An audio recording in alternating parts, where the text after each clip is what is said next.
नमस्कार, अपना उत्तराखंड में आप सभी का बहुत स्वागत है और मैं हूं आपके साथ अमनदीप। बुलेटिन की शुरुआत करेंगे एक बड़ी खबर के साथ में जो देहरादून से मिल रही है, जहां सरकारी विभागों में हड़ताल पर रोक लगा दी गई है। चारधाम यात्रा और मॉनसून सीजन को देखते हुए सरकार ने फैसला लिया है।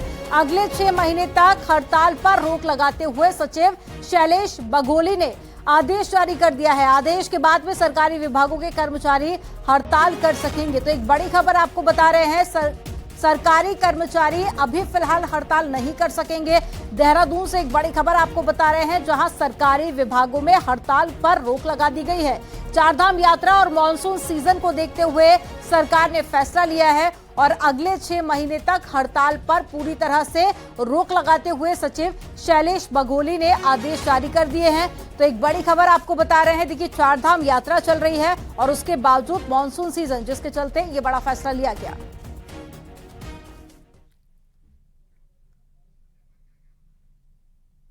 देहरादून के लच्छीवाला टोल प्लाजा पर एक दिल दहला देने वाला वीडियो सामने आया। इस वीडियो में एक युवती ट्रक के नीचे आने से बाल बाल बच गई और वीडियो को देखकर हर किसी के रोंगटे खड़े हो गए।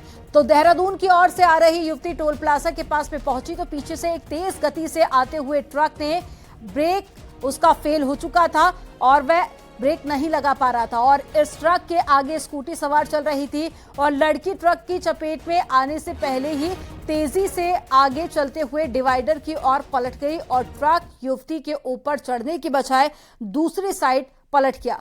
तो ये वीडियो आप देखिए, जिसको देखकर हर किसी के रोंगटे खड़े हो गए और ट्रक ड्राइवर की सूझबूझ से एक बड़ा हादसा होने से टल गया।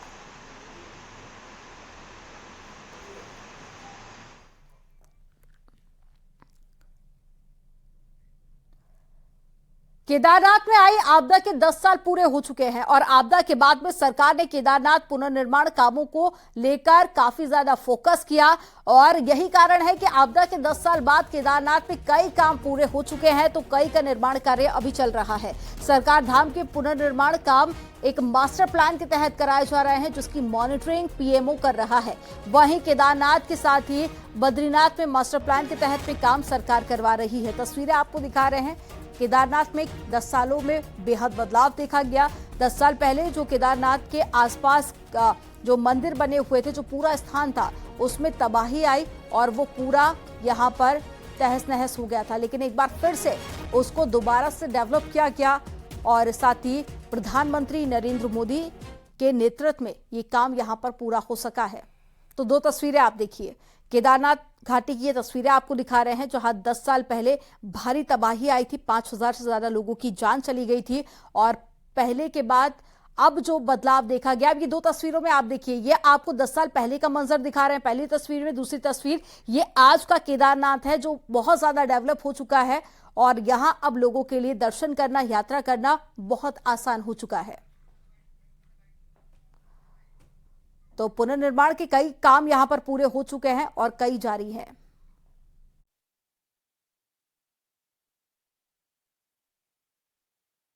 बीते 10 साल में बहुत सा काम हुआ है, लेकिन 10 साल पहले जो त्रासदी आई थी और आज जो परिस्थिति हमें देखने को मिल रही है, क्या कहना चाहते हैं?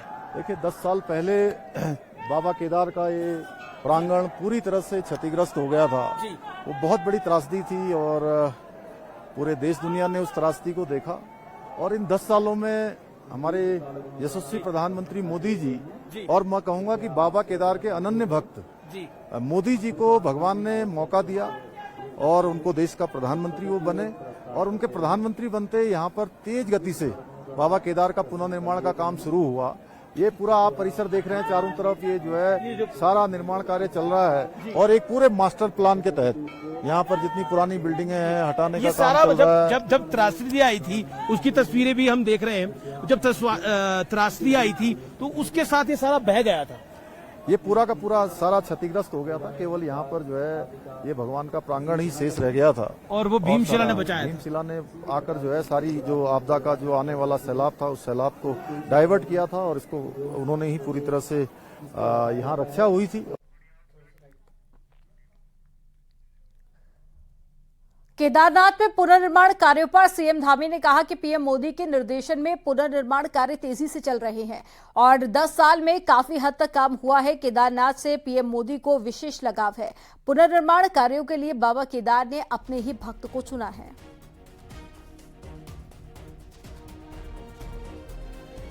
तो ये दो तस्वीरें आपको दिखा रहे हैं। ये पहली तस्वीर 10 साल पुरानी तस्वीर, जब बाढ़ आई और 2 से 3 दिन में कई बार बादल भी फटे थे और साथ ही ग्लेशियर टूटने के चलते भारी तबाही यहां पर देखी गई थी। लेकिन वही दूसरी तरफ आपको आज के केदारनाथ की तस्वीर दिखा रहे हैं। जिस प्रकार से जीर्णोद्धार हुआ है, यह जितनी तारीफ किया जाए, जितनी प्रशंसा किया जाए उतनी कम है। मैं नरेंद्र मोदी जी को, प्रधानमंत्री जी को और मुख्यमंत्री पुष्कर सिंह धामी को बहुत बधाई देता हूं, उनको शुभकामना देता हूं, उनके उज्जवल भविष्य की कामना करता हूं। उस आवश्यकताओं को पूर्ति के लिए राज्य सरकार और केंद्र सरकार ने मिलकर जिस प्रकार से पूर्ति की और आज ऑल वेदर रोड जो माननीय प्रधानमंत्री जी का ड्रीम प्रोजेक्ट था, आज वो लोगों के लिए पूर्ण होकर सभी लोग 4 धाम यात्रा पर जा रहे हैं। बाबा केदारनाथ की जो त्रासदी में जिन आवश्यकताएं थी, जिन साधनों की, वो सभी पूर्ण हो गए हैं। मैं इस अवसर पर प्रधानमंत्री और मुख्यमंत्री जी का आभार व्यक्त करते हुए और पुनः वीर हुतात्माओं को श्रद्धांजलि अर्पित करता हूं। केदारनाथ त्रासदी को 10 साल पूरे हो चुके हैं। त्रासदी के दौरान केदारनाथ धाम को भारी नुकसान पहुंचा था, लेकिन प्रधानमंत्री नरेंद्र मोदी की सीधी मॉनिटरिंग के चलते 10 सालों के भीतर केदारनाथ पुनर्निर्माण का काम पूरा कर लिया गया। मौजूदा समय में केदारनाथ धाम भव्य स्वरूप में तैयार हो चुका है। न्यूज 18 से खास बातचीत के दौरान में मुख्यमंत्री पुष्कर सिंह धामी ने बताया कि केदारनाथ धाम पुनर्निर्माण का काम बेहद चुनौतीपूर्ण था। बावजूद इसके केंद्र और राज्य सरकार ने मिलकर इस पुनर्निर्माण के काम को संपन्न किया है। तो वहीं केदारनाथ धाम के पुनर्निर्माण कार्य पर साधु संत भी प्रधानमंत्री नरेंद्र मोदी और मुख्यमंत्री पुष्कर सिंह धामी के कार्यों की सराहना कर रहे हैं। तो न्यूज 18 को दिए खास इंटरव्यू में सीएम पुष्कर सिंह धामी ने लव जिहाद और लैंड जिहाद पर भी कहा कि इस तरह की कई घटनाएं सामने आई हैं। देवभूमि का डेमोग्राफिक चेंज करने का प्रयास किया जा रहा है, जिस पर कानून अपना काम कर रहा है। पुरोला पर सीएम ने कहा कि किसी को कानून अपने हाथ में लेने की इजाजत नहीं दी जाएगी। और क्या कुछ कहा वो भी आपको सुनवाएंगे। काशी की घटना को लेकर देश में, पूरे देश में इस समय बात हो रही है। जो घटनाक्रम घटा है, क्या कहना चाहते हैं आप उसके ऊपर? क्या आपको लगता है कि आपकी सरकार का लचर रवैया था, जिस तरह से आरोप लगाए जा रहे हैं? अपोजिशन द्वारा असाउद्दीन ओवैसी बोले हैं, कई उलेमा बोले हैं। देखिए, पुरोला के अंदर जो भी घटना हुई है, वहां पर कानून व्यवस्था की स्थिति को हमने कहा है किसी को भी कहीं पर भी कानून व्यवस्था के साथ खेलने की या कोई कानून व्यवस्था में ढील देने जैसी कोई बात नहीं है। कोई लूटपाट नहीं हुई, किसी के साथ कोई मारपीट नहीं हुई है। और हमने कल वहां पर होने वाली महापंचायत वो भी प्रशासन ने रोक दी थी। और उत्तराखंड के अंदर जो भी जहां भी मूल स्वरूप को छेड़ने की कोशिश हो रही है, उसको बिगाड़ने की कोशिश हो रही है। लग रहा है कि डेमोग्राफिक बदलाव करने का प्रयास है? निश्चित रूप से देखिए, जहां जहां भी इस प्रकार की बातें आई हैं, इसीलिए हमने यहाँ पर वेरिफिकेशन ड्राइव चलाया है। और इन सालों में इस प्रकार की शिकायतें जहां भी आई है, हमने कहा है कि हम उस पर सख्ती से काम करेंगे। लेकिन इसके साथ साथ लोगों से हमने ये भी अपील की है कि कोई भी कानून व्यवस्था अपने हाथ में नहीं ले। और सरकार जो है, जहां डेमोग्राफी को लेकर चिंतित है और उस पर हम सघन जो अभियान है चेकिंग का, वेरिफिकेशन का, वो चला रहे हैं। इसी प्रकार से अतिक्रमण को लेकर भी हमारी चिंता है। जो सरकारी भूमि पर बुलडोजर चल रहा है? नहीं, ऐसा कुछ नहीं है। देखिए, ऐसा है कि हम तो सबका साथ, सबका विकास, सबका विश्वास और सबका प्रयास इस पर चलने वाले लोग हैं। और उत्तराखंड के अंदर सभी लोग एक दूसरे के साथ भाईचारे के साथ रहते हैं, शांति से रहते हैं। भाईचारा कमजोर पड़ गया था? नहीं, जो भी है, देखिए, उस घटना की जांच हो रही है और उसमें हमने कहा है कि कानून अपना काम करेगा। और लोगों से यही कहा है कि अगर इस प्रकार की कहीं भी घटना होती है, जो भी जितने भी मामले आए हैं, उन सभी मामलों पर कि आप जो है वो उत्तर प्रदेश वाला मॉडल को फॉलो कर रहे हैं, मजारों पे बुलडोजर, उस पर आपका रिएक्शन? नहीं, देखिए, ये तो किसी भी राज्य में नहीं है। हमारे यहाँ पर हजारों मजारें जो है वन भूमि पर बनी हुई थी, लेकिन उन पर कोई अवशेष नहीं था। और भी जो ऐसे स्थल बना दिए गए थे, प्रतीक चिन्ह खड़े कर दिए गए थे, उस पर हमने कहा था पहले कि जहां पर भी इस प्रकार की व्यवस्था है, सरकारी भूमि जो अतिक्रमित की गई है उसको स्वतः ही हटा लें। नहीं हटाएंगे तो फिर जो विधि के अनुसार जो भी कानून व्यवस्था है उस व्यवस्था के अनुसार उनको हटाने का हमने काम किया है, हमारे प्रशासन ने किया है। न्यूज 18 को दिए खास इंटरव्यू में सीएम पुष्कर सिंह धामी ने लव जिहाद और लैंड जिहाद पर जो बयान दिए उस पर रिएक्शन भी आने लगे हैं। बीजेपी प्रदेश अध्यक्ष ने कहा कि मुख्यमंत्री ने बहुत सोच समझ कर बातें कही हैं। डेमोग्राफिकल चेंज को आंकड़ों के आधार पर देखा जाए तो जो लोग गलत कह रहे हैं वो कार्रवाई से डरे हुए हैं। देखिए, मुख्यमंत्री जी का कल केदारनाथ दौरा मुख्य रूप से 10 वर्ष जो वहां हुतात्माएं शहीद हुई थी उनको श्रद्धांजलि के रूप में था। और ये भी सच है कि देश के प्रधानमंत्री नरेंद्र मोदी जी ने उन जख्मों को भरने का काम किया।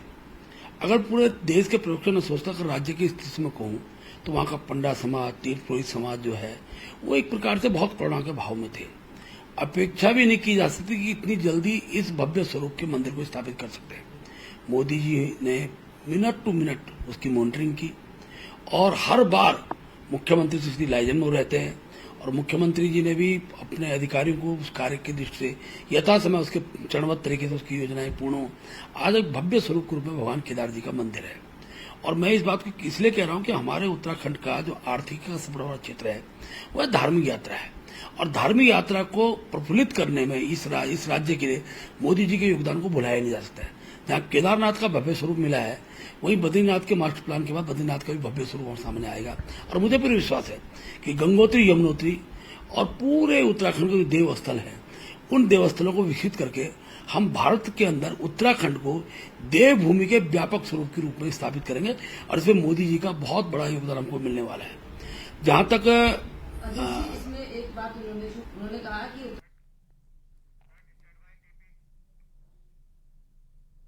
वहीं कांग्रेस का कहना है कि साल 2024 के चुनाव को देखते हुए सारी कार्रवाई की जा रही है। अगर धर्म विशेष को देखकर कार्रवाई नहीं कर रहे हैं तो ये बताएं ना कि किसने प्रदेश में डेमोग्राफिक चेंज किए, उनके नामों को सामने नहीं लाया जा रहा है। देखिए, प्रदेश में अगर डेमोग्राफिक चेंज हो रहा है तो उसके लिए जिम्मेदार कौन है? वर्तमान में सरकार किसकी है? विगत 7 वर्षों से इस प्रदेश में किसकी सरकार है? सरकार को ये भी तो स्पष्ट करना चाहिए कि डेमोग्राफिक चेंज कब से आया है इस प्रदेश में, कब से बढ़ोतरी हुई है। अगर वो कहते हैं कि हमने किसी धर्म विशेष के लोगों को हिट नहीं किया है तो ये भी बताना चाहिए कि अन्य कौन लोग हैं जो डेमोग्राफिक चेंज कर रहे हैं, कब कब आए हैं, किस जिले में कितने आए हैं, किस तहसील में कितने आए हैं, किस बाजार में कितने नए लोग आए हैं। तो इसको कौन चेक करेगा? ये चेक तो इनको करना नहीं है। इसके लिए पूरी सरकार जिम्मेदार है और सरकार में बैठे हुए लोग जिम्मेदार हैं। और माननीय मुख्यमंत्री जी केवल इसको एजेंडा बनाकर काम कर रहे हैं और 2024 का चुनाव दिख रहा है। करने को कुछ नहीं है, काम कुछ किया नहीं, कहने को उनके पास कुछ नहीं है। क्योंकि अंकिता भंडारी हत्याकांड में वीआईपी कौन था? भाजपा के लोग थे, उनका नाम आज तक नहीं बता पा रहे हैं। सारी जनता जानना चाहती है, उत्तराखंड का बच्चा जानना चाहता है कि अंकिता भंडारी हत्याकांड का वीआईपी कौन है। असदुद्दीन ओवैसी ने उत्तराखंड में लव जिहाद के मामले को लेकर ट्वीट किया। ओवैसी ने कहा कि उत्तराखंड में एक सोची समझी साजिश के तहत में मुसलमानों को निशाना बनाया जा रहा है और झूठ की बुनियाद पर मुसलमानों को उनके जान और माल से महरूम करने की हर मुमकिन कोशिश की जा रही है। भाजपा और संघ परिवार के लोग इस षड्यंत्र में पूरी तरह से शामिल हैं। सबका साथ सबका विकास की लफाजी एक तरफ और प्रधानमंत्री की चुप्पी दूसरी तरफ। आरएसएस के भागवत का कहना है कि मुसलमान दुनिया में सबसे ज्यादा सुरक्षित भारत में है और भागवत को उत्तरकाशी जाकर ये बात कहनी चाहिए। सच तो यही है कि भारत का मुसलमान हिंसक हिंदुत्ववादियों के आतंक से अकेले जूझ रहा है। तो एआईएमआईएम नेता असदुद्दीन ओवैसी की तरफ से ये ट्वीट किया गया और उन्होंने एक बार फिर से बीजेपी पर निशाना साधते हुए कहा कि मुसलमानों को निशाना बनाया जा रहा है। और हरिद्वार में भी एक लव जिहाद का मामला सामने आया। यहां के लक्सर इलाके में एक लड़की ने मुस्लिम लड़के पर पहचान छुपाकर उससे दोस्ती करने और फिर बलात्कार करने का आरोप लगाया। पीड़ित ने बताया कि शेर अली नाम के युवक ने नाम बदलकर उससे पहले दोस्ती की और फिर होटल में ले जाकर रेप किया। इतना ही नहीं, पीड़ित पर लगातार धर्म परिवर्तन का दबाव भी बनाया जा रहा था और मना करने पर उसे टॉर्चर किया जा रहा था। वहीं हिंदूवादी संगठनों से सहयोग मिलने के बाद में लड़की ने लक्सर कोतवाली में शिकायत दर्ज कराई और आरोपी पर केस दर्ज कर दिया गया। वहीं लगातार लव जिहाद के मामले सामने आने पर हिंदूवादी संगठनों में भारी नाराजगी देखी जा रही है। जी, मेरे साथ शेर अली ने 4 साल से संबंध और मुझे झांसे में लेके बातें करके, और उसके बाद उसने बोला कि तुम मेरे कहने से जो बातें करोगे या तो ये करो या तुम्हारे भाई को मार देंगे। फोटोज वगैरह जो भी है, जैसे भी है, उसके लिए टॉर्चर करके मुझे धमकी दी, मारने के बारे में बोला मुझे। अपना नाम पता छुपाते हुए उसके साथ शारीरिक शोषण किया है और इस संबंध में एफआईआर सर कोतवाली में दर्ज हुई है और वो धर्म परिवर्तन की बात कह रही, तो अगर उसमें तथ्य मिलते हैं तो उसमें उन सुसंगत धाराओं की भी वृद्धि। उत्तरकाशी के कालिंदी खाल ट्रैक पर रैथल गांव के विपेंद्र राणा के शव को बमुश्किल जिला अस्पताल पहुंचाया गया। ट्रैकिंग एसोसिएशन के 15 सदस्य ने 17,000 फीट की ऊंचाई पर पहुंचकर पूरे 14 दिन में शव को वापस लाने में कामयाब रहे। स्थानीय गाइड के शव को पोस्टमार्टम के बाद में परिजनों के सुपुर्द किया गया।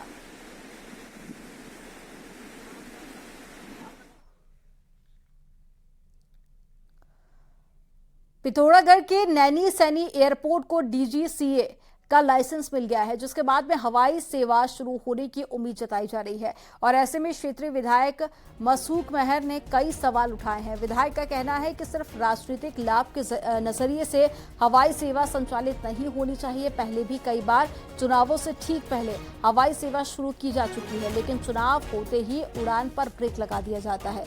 विधायक ने कहा कि वह सरकार से नियमित हवाई सेवा शुरू करने की गुजारिश करते हैं। कंटिन्यू रहे। पता चला कि चुनाव संपन्न हो गया और उसके बाद जैसे फिर उनको ठंडे बस्ते में डाल दिया गया, जैसे कि इसे पूर्व बहुत दफे हवाई सेवा का हो चुका है। तो सरकार से मेरा यही अनुरोध है कि पिथौरागढ़ वाली छल न किया जाए। हम अपने हाल में जीने की आदत हमें पड़ चुकी है। अगर हवाई यातायात चलाते हैं तो पूर्ण रूप से पूर्णकालिक हवाई यातायात चलाया जाए।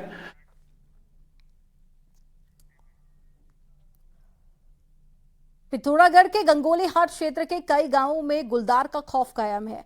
हालात ये है कि नाराज ग्रामीण वन विभाग के खिलाफ सड़कों पर उतर आए हैं, तो वहीं विभाग ने अब तक 2 गुलजारों को पिंजरे में कैद कर लिया। बावजूद इसके ग्रामीणों का कहना है कि आदमखोर गुलजार अभी भी पकड़ से दूर है। नतीजा ये है कि हजारों लोग हर पल खौफ के साए में जीने को मजबूर हैं।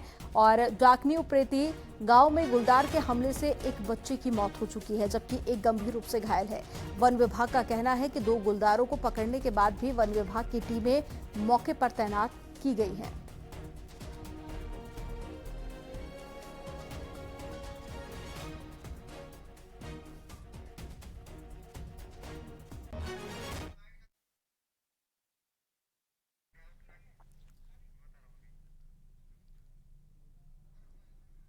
तीन जुलाई से 17 जुलाई तक होने जा रहे कावड़ मेले को लेकर शुक्रवार को अंतर्राज्यीय कोऑर्डिनेशन बैठक हुई, जिसमें यूपी, हरियाणा, पंजाब, जम्मू कश्मीर और साथ ही हिमाचल, दिल्ली और राजस्थान के पुलिस अधिकारी इसमें शामिल हुए। साथ ही आरपीएफ और सीआरपीएफ और आईबी के अधिकारी भी शामिल रहे। इस बैठक में कावड़ यात्रा को लेकर कई महत्वपूर्ण फैसले लिए गए।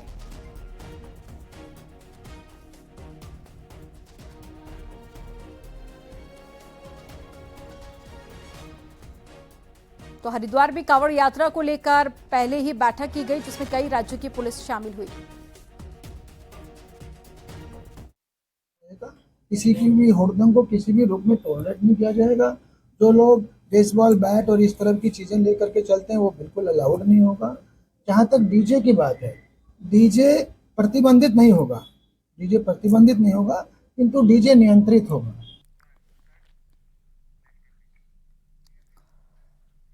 पौड़ी जिले के द्वारीखाल ब्लॉक में हुई बीडीसी मीटिंग में पेयजल, सड़क और स्वास्थ्य के मुद्दे छाए रहे। ब्लॉक प्रमुख द्वारीखाल महेंद्र राणा की अध्यक्षता में हुई बैठक में पुराने कार्यों की प्रगति पर चर्चा की गई, जिसके बाद में क्षेत्र में पेयजल की समस्या को लेकर ओपन टैंकों में जानवरों के गिरने की घटनाओं पर भी चर्चा की गई।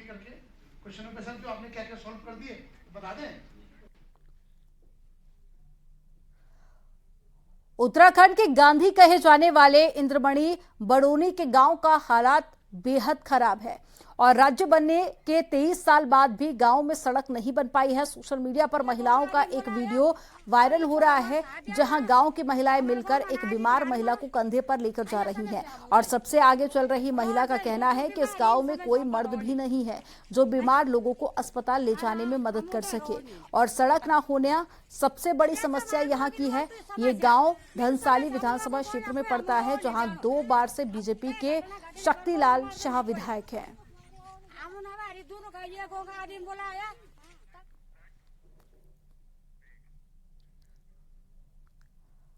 चलिए यहाँ रुकेंगे एक छोटे से ब्रेक के लिए। आप देखते रहिए न्यूज़ 18।